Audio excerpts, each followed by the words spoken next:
ఆర్భాట ప్రకటనలు ఆచరణ శూన్యం అనడానికి సాక్ష్యం తెలంగాణలో తాజాగా జరిగినటువంటి పరిణామం. తెలంగాణ ముఖ్యమంత్రి మొన్న ఆర్భాట ప్రకటనలు చేశారు. కాంగ్రెస్ నాయకులందరూ ఆర్భాట ప్రకటనలు చేశారు. ఏమని? స్థానిక ఎన్నికలకి సిద్ధం అది ఇది అని చెప్పేసి 42% రిజర్వేషన్ వెళ్తున్నాను. అప్పుడే చెప్పాను నేను 42% రిజర్వేషన్ వర్కౌట్ కాదు. బీసీల రిజర్వేషన్ 42% అనేది పెద్ద డ్రామా తప్పించి దేనికి పనికిరాదు. అది ఎలక్షన్లు డ్రాగ్ చేయడానికి అన్నట్టు. ఫైనల్గా కోర్టులు లాగినాయి. ఇవన్నీ అయిపోయినాయి.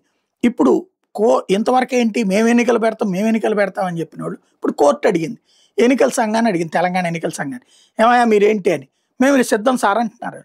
ప్రభుత్వాన్ని అడిగితే ఓసారి మళ్ళీ మా ముఖ్యమంత్రి గారికి కనుక్కొని చెప్తాను అంటున్నారు. అంటే ఏంటి అర్థం?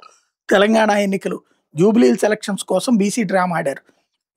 అటు యాదవ్ని తీసుకురావడం, అటు ముస్లింలను తీసుకురావడం, ఇలాంటివన్నీ గెలిపి అయిపోతే చాలు.